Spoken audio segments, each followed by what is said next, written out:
شکریہ رئیس بھائی. بسم اللہ الرحمن الرحیم. سورہ ہود چوتھا رکوع 12واں پارہ.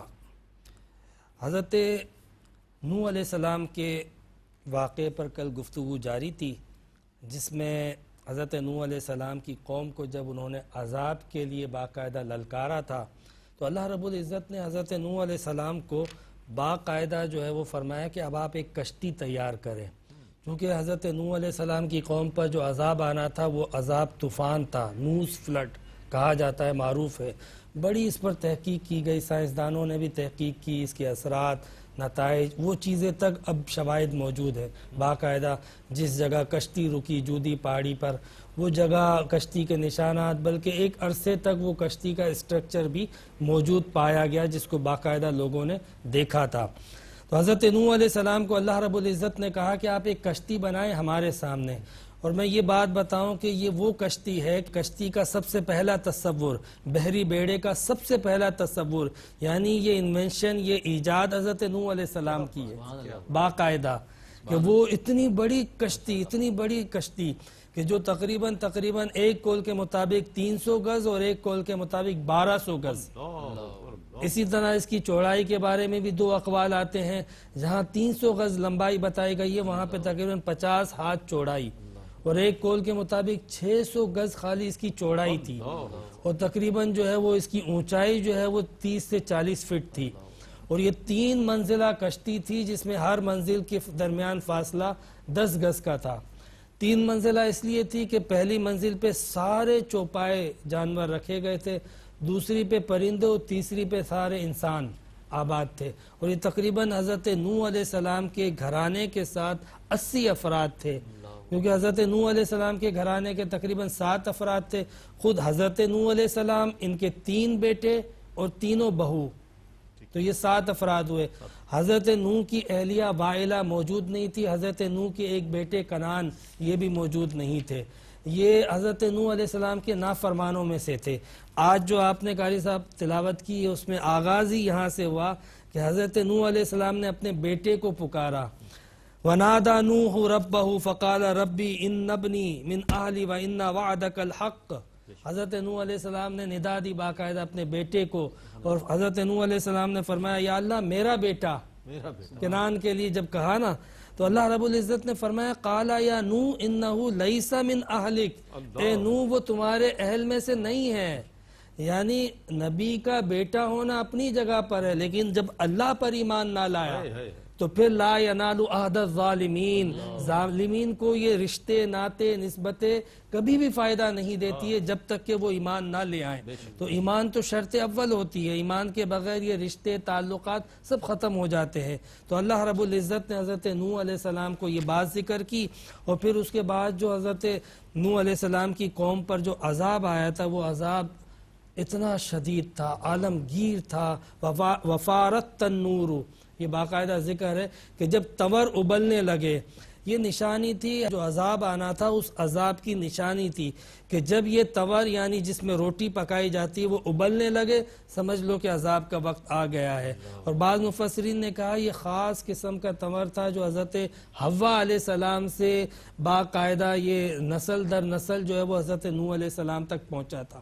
یہ تھا روٹی پکانے کا، آج بھی وہ موجود ہے، لوگ اس کو دیکھنے جاتے ہیں، باقاعدہ اس کی زیارت کے لیے لوگ جاتے ہیں.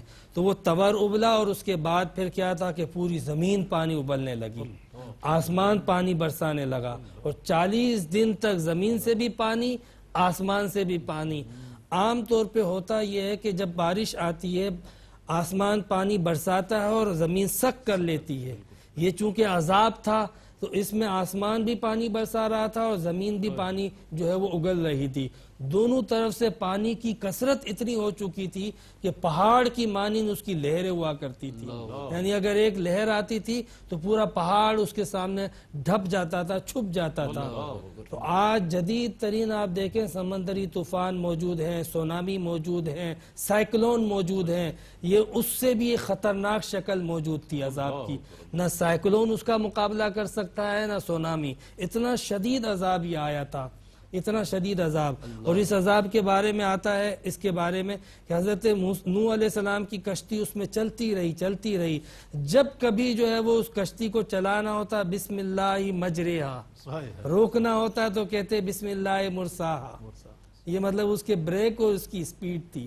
یعنی یہ الفاظ استعمال کیے جائے. اور روایت میں آتا ہے کہ آج بھی اگر کوئی شخص ان الفاظ کو استعمال کرتا ہے اپنی زندگی کے مسائل میں جہاں رک جائیں تو ان الفاظ کے اللہ کے اس کلام سے اس کے معاملات دوبارہ جاری و ساری ہو جاتے ہیں. اور اگر کوئی معاملات جو ہے وہ اس کے جو ہے وہ مثال کے طور پہ کوئی مصیبت آ جائے جس کو وہ ختم کرنا چاہتا ہے تب بھی انہی الفاظ کو استعمال کرے تو قرآن کے حضرت نوح علیہ السلام کے ادا کردہ ان الفاظ کی برکت سے آفتیں، مصیبتیں، پریشانیاں جو ہے وہ دور ہوتی ہیں. پھر رئیس بھائی اسی پارے کے اندر جو ہے وہ حضرت نوح علیہ السلام کے اس بیٹے کے ذکر کے بعد باقی جو 3 بیٹے تھے سام، حام، یافس، جن سے اولادیں پیدا ہوئی، یہ جتنا بھی عرب کے بادیہ نشین تھے، صحرا نشین تھے، یہ حضرت نوح علیہ السلام کے بیٹے سام سے تھی اولادیں. اور پورے ایشینز جو ہے وہ انہی سام کی اولاد میں سے ہیں. اسی طرح حضرت نوح علیہ السلام کے بیٹے حام افریقہ، حبشہ، اس طرف سب ان کی اولادیں ہیں. اسی طرح یافس یہ سارا یورپ، اسپین، فارس، چین، یہ سب یافس کی اولادوں میں سے ہیں. تو اس اعتبار سے چونکہ حضرت نوح علیہ السلام جو ہے وہ آدم ثانی ہیں تو حضرت نوح علیہ السلام کی کس اولاد سے ایشینز بلونگ کرتے ہیں میں اور آپ، تو وہ حضرت سام علیہ السلام کی اولاد میں سے. تو یہ اولادیں پھیلتی رہی. انہی اولادوں میں سے پھر آگے جا کے عاد پیدا ہوئے. قوم عاد کا ذکر موجود ہے. پھر آگے قرآن پاک میں اللہ رب العزت نے ذکر بھی کیا کہ ہم نے جو ہے وَإِلَىٰ عَادٍ أَخَاهُمْ هُودًا، ہم نے عاد کی طرف ان کے بھائی ہود کو بھیجا.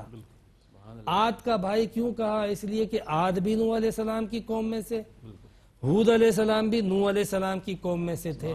تو اس لیے کہا کہ ہم نے وَإِلَىٰ عَادٍ أَخَاهُمْ هُودًا، ان کے قومی برادری بھائی، ان کے قومی بھائی، یعنی یہ بھی اسی قوم سے تعلق رکھتے ہیں جس قوم سے قوم عاد تعلق رکھتی ہے. اصل میں عاد جو ہے نا یہ پوری قوم کے سردار تھے. اسی کا بیٹا تھا شداد جس نے جنت بنائی تھی. اس نے کہا تھا میں اللہ کی جنت کو نہیں مانتا ہوں، اس نے انکار کیا تھا. اس جنت کا نام باغ ارم رکھا گیا تھا، باغ ارم. اور یہ ارم جو ہے وہ حضرت عاد کے آبا و اجداد میں سے تھے جس کی بنیاد پہ اس نے یہ باغ ارم نام رکھا تھا. اس نے کہا تھا میں جنت کو نہیں مانتا. حضرت ہود علیہ السلام آئے اور تقریباً اس قوم کو حضرت ہود علیہ السلام نے نہیں بھی تو 50 سال باقاعدہ تبلیغ فرمائی. حضرت ہود علیہ السلام عربی بولتے تھے، یہ عربی انبیاء کرام میں سے تھے. حضرت ہود علیہ السلام، پھر اس کے بعد آگے حضرت صالح علیہ السلام کا تذکرہ مل رہا ہے، وہ بھی عربی بولا کرتے تھے. یہ وہ انبیاء کرام تھے جن کی زبان عربی تھی. حضرت نوح علیہ السلام کی کشتی میں جو 80 لوگ جمع ہوئے تھے نا، جب کشتی رکی جس بستی میں آباد ہوئے اس بستی کا نام تھا سمانین. سمانین کہا جاتا ہے 80 کو. اور 80 کا عدد اس بستی کے لیے اس لیے رکھا گیا کہ 80 قومیں اس کے اندر آباد ہو گئی تھی. یعنی رات کو وہ جب سوئے صبح اٹھے تو ہر شخص کی زبان علیحدہ تھی اور کوئی ایک دوسرے کی زبان نہیں جانتا تھا. جن میں سے حضرت سام علیہ السلام کی زبان جو ہے وہ عربک تھی اور حضرت نوح علیہ السلام 80 کی 80 زبانوں کو جانتے بھی تھے اور وہ ہر ایک کے ساتھ انٹریکشن میں ان کی مدد کیا کرتے تھے. تو پھر یہ عربی بولنے والے انبیاء کرام وہاں پر آنے شروع ہوئے. حضرت ہود علیہ السلام انہوں نے جو ہے وہ باقاعدہ اپنی قوم کو نصیحت کی اور ان کی قوم وہ تھی عاد. قرآن پاک میں اس قوم کے بارے میں ذکر کیا گیا ارم ذات العماد. یہ قوم عاد، قوم عماد جو ہے نا یہ قداور تھی. التی لم یخلق مثلها فی البلاد، کہ شہروں میں ان کے جیسے قداور لوگ پیدا نہیں کیے گئے تھے. اور خود حضرت ہود علیہ السلام بھی بڑے قداور، سرخ اور سفید قبرو نوجوان تھے. حضرت ہود بھی بڑے حسین تھے. ان کو بھیجا گیا حضرت عاد کی قوم کی طرف. وہ عاد جو قداور تھی، سنگ تراش تھی اور پوری چٹانیں اٹھا کر دشمن قبیلے پر پھینک سکتی تھی، اتنی طاقتور. اس لیے وہ تکبر کرتے تھے، اکڑتے تھے. حضرت ہود علیہ السلام نے ان کو سمجھایا، نہ سمجھے، ان پر عذاب آیا. اب آپ دیکھو خدا کا عذاب، دیکھو کہ خدا کا عذاب اتنا سخت آیا کہ ایک چنگھاڑ، ایک تیز آواز حدیث میں آتا ہے کہ وہ حضرت جبرائیل علیہ السلام کی چیخ تھی، اس چنگاڑ کی وجہ سے زلزلہ آ گیا، یعنی شدید ہوائیں چلنے لگی۔ وہ قوم جس کو اپنی طاقت پہ ناز تھا، اپنے قداور ہونے پہ ناز تھا، اللہ رب العزت نے ان کو زمین سے آسمان، آسمان سے زمین پہ اٹھا اٹھا کے پٹائے۔ کتنا شدید ہے قوم، کتنا شدید عذاب تھا۔ یہی عذاب عاد ثانی پر بھی تھا جو انکار کرتی رہی، یہ بھی اسی طرح قداور تھی، سنگ تراش تھی، بڑے بڑے محلات بناتی تھی، کثیر البال تھی، باغات تھے، خوشحالیاں تھی، لیکن اللہ رب العزت کا انکار کیا۔ اور اس انکار کے نتیجے میں جس چیز پر اس قوم کو ناز تھا، اللہ رب العزت نے اسی چیز کو بالکل تہ و بالا کر کے رکھ دیا۔ یعنی ان کو اپنی طاقت پہ ناز تھا، ان کو اپنے قداور ہونے پہ گھمنڈ تھا، ان کے محلات، ان کی بستیاں اجاڑ کے رکھ دی۔ آج بھی اگر ہجر کے راستے سے تبوک کی طرف جائیں، بلکہ خود حضور علیہ السلام گزرے تو اس بستی کو دیکھا جس پر عذاب آیا ہوا تھا، وہ بستیاں پوری الٹی ہوئی پڑی ہوئی ہیں۔ نبی کریم علیہ السلام گزرتے تو پناہ مانگتے تھے، اور کبھی بھی آندھی آتی تھی، سیدہ عائشہ رضی اللہ تعالی عنہ فرماتی ہیں کہ حضور علیہ السلام کا چہرے کا رنگ متغیر ہو جایا کرتا تھا۔ حضور علیہ السلام کو جب تک یہ اطمینان نہ ہوتا کہ یہ محض آندھی ہے یا عذاب بھی ہے، تب تک حضور علیہ السلام کے چہرے کا رنگ متغیر ہو جاتا۔ اس سے پتہ چلا کہ اللہ تعالیٰ کے عذاب سے ڈرنا اور خدا کا خوف رکھنا یہ خود حضور علیہ السلام کی سنت ہے، یعنی بے خوفی کوئی اچھی بات نہیں ہوتی ہے۔ حضور نبی کریم علیہ السلام خود اپنے اندر خوف خدا رکھتے تھے، اور قرآن کہتا ہے کہ جو جتنا زیادہ صاحب علم متقی ہوگا اتنا اللہ سے ڈرنے والا ہوگا۔ یعنی خوف خدا جو ہے وہ تقوی کی، علم کی اور نیک ہونے کی علامت ہے کہ بندہ جتنا اس کی بارگاہ میں مقرب ہوگا اتنا اس کے اندر خوف خدا ہوگا۔ تو حضور نبی کریم علیہ السلام اس بستی سے گزرتے تھے، ہجر کی بستی سے، جو ادھڑی ہوئی پڑی ہوئی ہیں، الٹی پڑی ہوئی ہیں، تو آپ علیہ السلام اللہ رب العزت سے پناہ مانگا کرتے تھے۔ اور سورہ ہود اور اس کی جو بہن ہے، یعنی ملتی جلتی جو صورتیں ہیں، اس کے بارے میں خود حضور فرماتے ہیں ہود اور اس کی بہنوں نے مجھے بوڑھا کر دیا۔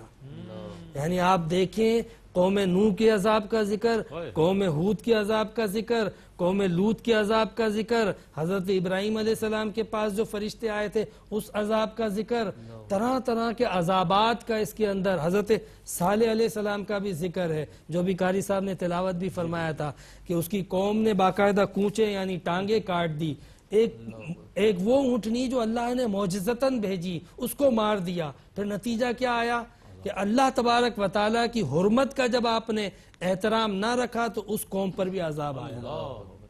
اللہ رب العزت سے پناہ مانگے کہ اللہ تعالی ہم سب کو اپنی اطاعت کی، اپنی فرما برداری کی توفیق عطا فرمائے، اور یہ جو قرآن کا پیغام ہے اس پیغام کو عام کرنے کی اور اس پر عمل کرنے کی توفیق عطا فرمائے۔ وآخر دعوانا الحمدللہ رب العالمین۔